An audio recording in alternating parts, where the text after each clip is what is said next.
প্রিয় একাদশ শ্রেণীর দ্বিতীয় সেমিস্টারের ছাত্রছাত্রীরা এডুকেয়ার স্টাডি সেন্টার চ্যানেলে তোমাদের স্বাগত।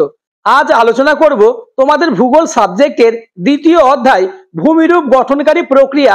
এই অধ্যায়ের বাছাই করা সব থেকে গুরুত্বপূর্ণ 2 মার্কের, 3 মার্কের এবং 5 মার্কের প্রশ্নের উত্তর সহ সাজেশন নিয়ে। আলোচিত প্রশ্নগুলি খুবই গুরুত্বপূর্ণ, তাই ভিডিওটি পজ করে অথবা স্ক্রিনশট করে প্রত্যেকটি প্রশ্ন তোমরা খাতায় লিখে নেবে।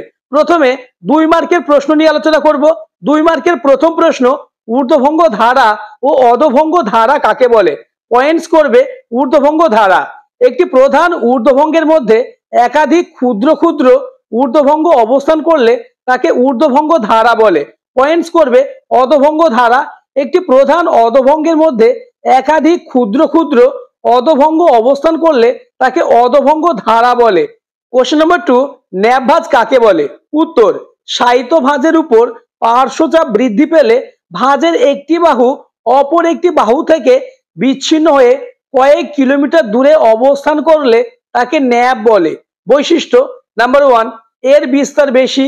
নাম্বার 2, এটি হলো বৃহৎ আকারের সাহিত্য ভাঁজ।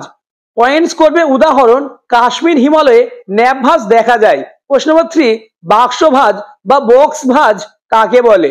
উত্তর, যে ভাঁজের বাহু দুটি উলম্ব প্রকৃতির এবং ঊর্ধ্বভঙ্গ ও অধভঙ্গের উপরি অংশ সমতল প্রকৃতির তাকে বাক্স ভাঁজ বা বক্স ভাঁজ বলে। বৈশিষ্ট্য, নাম্বার 1, এর বাহু দুটি উলম্ব হয়। নাম্বার 2, এই ভাঁজের উপরি অংশ প্রায় সমতল বাক্সের মতো হয়। কোশ্চেন নাম্বার 4, বৈপরীত্য ভূমিরূপ কাকে বলে? উত্তর, সাধারণভাবে ঊর্ধ্বভঙ্গের উপর শৈলশিরা গঠিত হয় এবং অধভঙ্গের উপর উপত্যকা গঠিত হয়, কিন্তু কখনো কখনো ঊর্ধ্বভঙ্গের উপর শৈলশিরার পরিবর্তে উপত্যকা ও অধভঙ্গের উপর উপত্যকার পরিবর্তে শৈলশিরা গঠিত হলে তাকে বৈপরীত্য ভূমিরূপ বলে।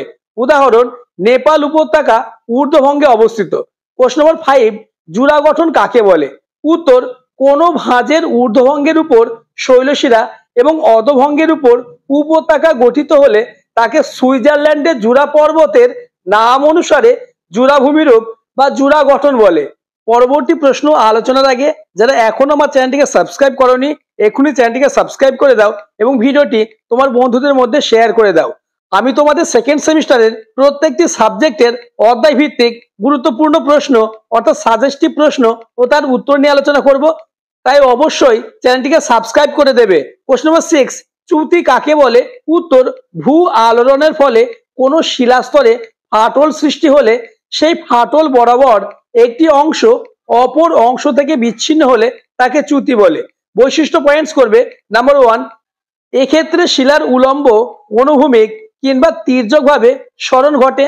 নাম্বার 2, এটি শিলার অসম সংকোচন ও পীড়নের ফলে সৃষ্ট। উদাহরণ, আমেরিকার সান আন্দ্রিজ চ্যুতি। কোশ্চেন নম্বর 7, ঊর্ধ্বভঙ্গ ও অধভঙ্গ কাকে বলে? উত্তর, ঊর্ধ্বভঙ্গ পয়েন্টস করবে কোন ভাঁজের উত্তল দিকটি ঊর্ধ্বমুখী ভাবে অবস্থান করলে তাকে ভাঁজের ঊর্ধ্বভঙ্গ বলে। এর উপর মূলত শৈলশিরা গঠিত হয়। পরের পয়েন্টস করবে অধভঙ্গ, কোন ভাঁজের উত্তল দিকটি নিম্নমুখী ভাবে অবস্থান করলে তাকে অধভঙ্গ বলে। এর উপর মূলত উপত্যকা গঠিত হয়। কোশ্চেন নম্বর 8, টেরারোসা কাকে বলে? উত্তর, কাস্ট অঞ্চলে চুনাপাথরের দ্রবণ ক্ষয়ের ফলে চুনাপাথরের অবশিষ্টাংশ ও আয়রন অক্সাইড সঞ্চিত হয়ে যে লাল বর্ণের বন্ধুর ভূমিরূপের সৃষ্টি হয় তাকে টেরারোসা বলে। বৈশিষ্ট্য, এটি লালচে বর্ণের হয়। নাম্বার 2, এটি অনুচ্চ প্রকৃতির। কোশ্চেন নম্বর 9, টর কাকে বলে? উত্তর, ইনসেলবার্জ ক্ষয়প্রাপ্ত হয়ে কিংবা আবহবিকারগ্রস্ত হয়ে যে ক্ষুদ্র ও মৃদু ঢালযুক্ত ভূমিরূপ গঠিত হয় তাকে টর বলে। বৈশিষ্ট্য বলে পয়েন্টস করবে। নাম্বার 1, এটি গ্রানাইট শিলা দ্বারা গঠিত। নাম্বার 2, এটি প্রায় চ্যাপ্টা বা গোলাকার হয়। প্রশ্ন নম্বর 10, নগ্নি ভবন কাকে বলে? উত্তর, আবহবিকার, ক্ষয়ী ভবন ও পুঞ্জিত ক্ষয়ের সম্মিলিত প্রভাবে কোনো শিলাস্তর বিচ্ছিন্ন ও অপসারিত হলে নিচের শিলাটি উন্মুক্ত হলে তাকে নগ্নি ভবন বলে। এই প্রক্রিয়ায় ভূমির উচ্চতা হ্রাস পায়। এবার পয়েন্টস করবে নগ্নি ভবনের সূত্র। নগ্নি ভবন সমান আবহবিকার প্লাস ক্ষয়ী ভবন প্লাস পুঞ্জিত ক্ষয়। উদাহরণ, উষ্ণ আর্দ্র জলবায়ু অঞ্চলে নগ্নিভবনের হার অধিক? কোশ্চেন নাম্বার 11, শিলায় মরিচা পড়ে কেন? উত্তর, লোহা জাতীয় শিলাতে মূলত মরিচা পড়ে। কারণ বলে পয়েন্টস করবে, রাসায়নিক আবহবিকারের ফলে লৌহ জাতীয় খনিজের সঙ্গে জলের উপস্থিতিতে অক্সিজেনের বিক্রিয়া ঘটলে অক্সিডেশন প্রক্রিয়ায় ফেরাস অক্সাইড মূলত ফেরিক অক্সাইডে পরিণত হয়, ফলে শিলায় মরিচা পড়ে। কোশ্চেন নাম্বার 12, মৃত্তিকার পিএইচ কাকে বলে? উত্তর, মৃত্তিকার প্রতি লিটার দ্রবণে যে পরিমাণ সক্রিয় হাইড্রোজেন উপস্থিত থাকে তাকে মৃত্তিকার পিএইচ বলে। এটি মৃত্তিকার একটি রাসায়নিক ধর্ম। এটি মৃত্তিকার অম্লত্ব ও ক্ষারকীয়তাকে নির্দেশ করে। পয়েন্টস করবে পিএইচ স্কেল। পিএইচ স্কেল 0 থেকে 14 পর্যন্ত সূচক মাত্রায় বিভক্ত। পিএইচ এর মান 7 হলে মৃত্তিকা নিরপেক্ষ হয় এবং 7 থেকে 0 পর্যন্ত হলে অর্থাৎ 7 এর কম হলে মৃত্তিকা আম্লিক হয় এবং 7 থেকে 14 পর্যন্ত অর্থাৎ 7 এর বেশি হলে মৃত্তিকা ক্ষারকীয় হয়। প্রশ্ন নম্বর 13, মৃত্তিকার আদর্শ পরিলেখ কাকে বলে? উত্তর, যে মৃত্তিকার পরিলেখে সব স্তর অর্থাৎ মৃত্তিকার এ, বি, সি, ডি স্তর পরিলক্ষিত হয় তাকে মৃত্তিকার আদর্শ পরিলেখ বলে। এক্ষেত্রে মৃত্তিকার গভীরতা খুব বেশি হয় ও মৃত্তিকার গঠন দৃঢ় হয়। এই মৃত্তিকা গঠনের জন্য দীর্ঘ সময় প্রয়োজন। যেমন পর্জল মৃত্তিকার পরিলেখ হলো আদর্শ মৃত্তিকা। একমাত্র তৃণভূমির পর্জল মৃত্তিকাতেই আদর্শ পরিলেখ দেখা যায়। ভৌত শুষ্ক মাটি ও শারীরবৃত্তীয় শুষ্ক মাটি কাকে বলে? উত্তর, ভৌত শুষ্ক মাটি বলে পয়েন্টস করবে। যে মাটিতে বালিকণার পরিমাণ খুব বেশি হওয়ায় জল ধারণে প্রায় অক্ষম তাকে ভৌত শুষ্ক মাটি বলে, যেমন বালি মাটি। এবার পয়েন্টস করবে শারীরবৃত্তীয় শুষ্ক মাটি। যে মাটিতে লবণের পরিমাণ বেশি থাকায় অধিকাংশ উদ্ভিদ ওই মাটি থেকে জল শোষণে প্রায় অক্ষম তাকে শারীরবৃত্তীয় শুষ্ক মাটি বলে, যেমন লবণাক্তক মাটি। পরের প্রশ্ন, মহীভাবক আলোড়ন কি? প্রশ্নটি 2 এবং 3 মার্কের জন্য খুবই গুরুত্বপূর্ণ। উত্তর, গ্রিক শব্দ এপোরিস এর অর্থ মহাদেশ এবং জেনেসিস এর অর্থ সৃষ্টি। সুতরাং এপ্রোজেনিক বা মহীভাবক বলতে মহাদেশের সৃষ্টিকে বোঝায়। প্যারাচেঞ্জ করে লিখবে, যে ভূ আলোড়ন পৃথিবীর ব্যাসার্ধ বরাবর উলম্বভাবে ধীরে কার্যকরী থেকে উত্থান এবং নিমজ্জন দ্বারা মহাদেশ ও মহাসাগর সৃষ্টি করে তাকে মহীভাবক আলোড়ন বলে। বৈশিষ্ট্য বলে পয়েন্টস করবে। নাম্বার 1, এটি মহাদেশ গঠনকারী ধীর অন্তর্জাত শক্তি। নাম্বার 2, এই আলোড়ন ব্যাপক আকারে সমগ্র মহাদেশ জুড়ে ঘটে। নাম্বার 3, এই আলোড়ন পৃথিবীর ব্যাসার্ধ বরাবর কেন্দ্র অভিমুখে অর্থাৎ উলম্বভাবে কাজ করে। নাম্বার 4, এই আলোড়ন ভূত্বকের সুস্থির অবস্থাকে নির্দেশ করে। নাম্বার 5, মহীভাবক আলোড়নের ফলে স্তূপ পর্বত ও গ্রস্ত উপত্যকার সৃষ্টি হয়। নেক্সট কোশ্চেন, গিরিজনী আলোড়ন বলতে কি বোঝো? উত্তরটি তোমরা দেখে নাও।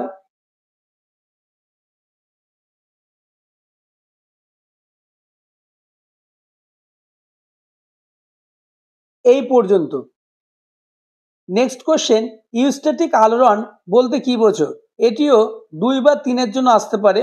সংজ্ঞা, সমুদ্র বক্ষের প্রসারণের সাথে সমুদ্রের জলতল হ্রাস এবং সংকোচনের সাথে জলতল বৃদ্ধি পায়। সমুদ্রের জল ধারণ ক্ষমতা বৃদ্ধি বা হ্রাস পেয়ে সমুদ্রপৃষ্ঠের পরিবর্তন প্রক্রিয়াকে ইউস্ট্যাটিক আলোড়ন বলে। এবার পয়েন্টস করবে কারণ।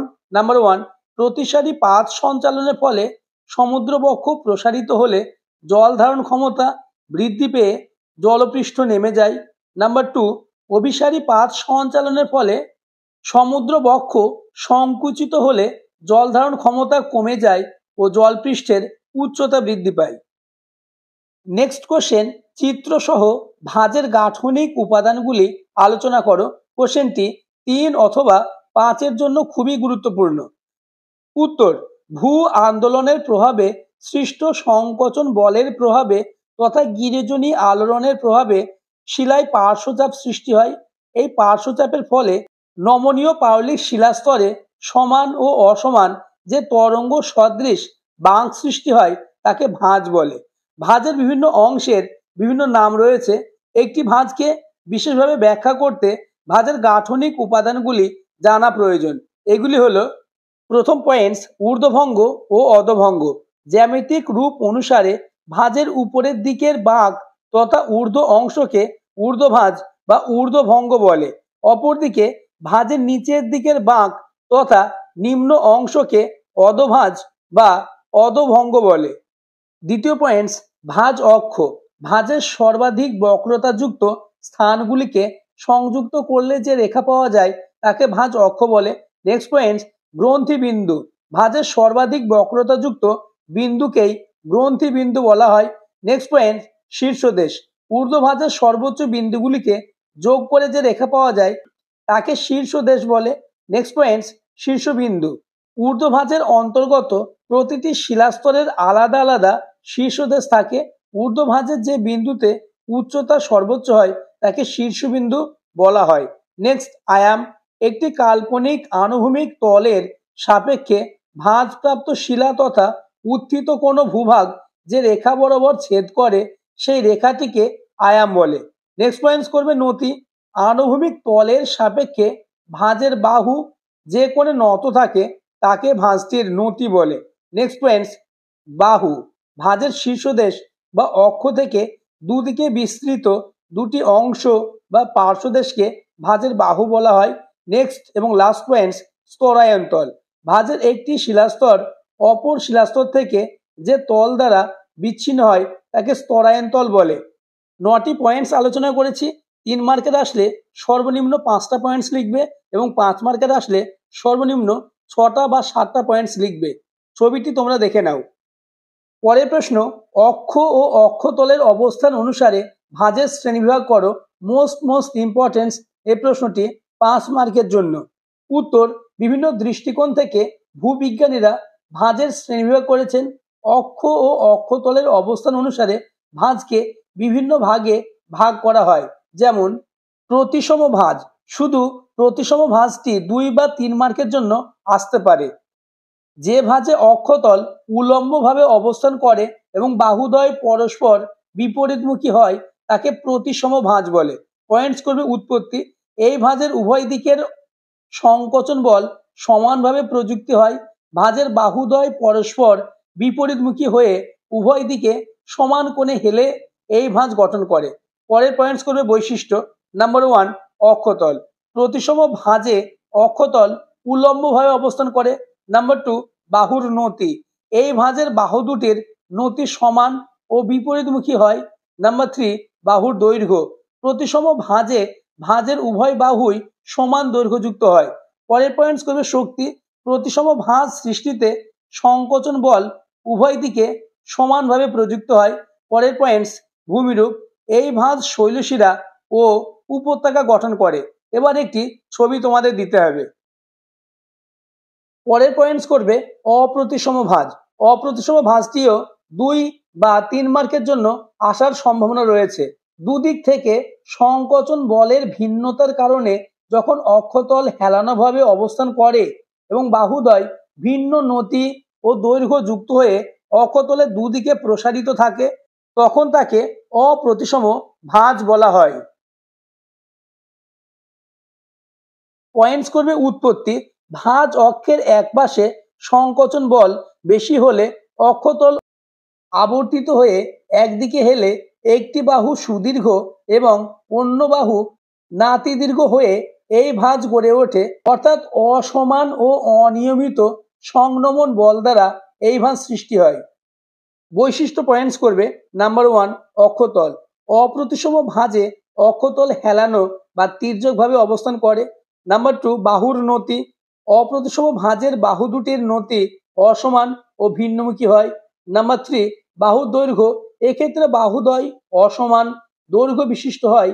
একটি বাহু বেশি দীর্ঘ এবং অন্য বাহু কম দৈর্ঘ্যযুক্ত হয়।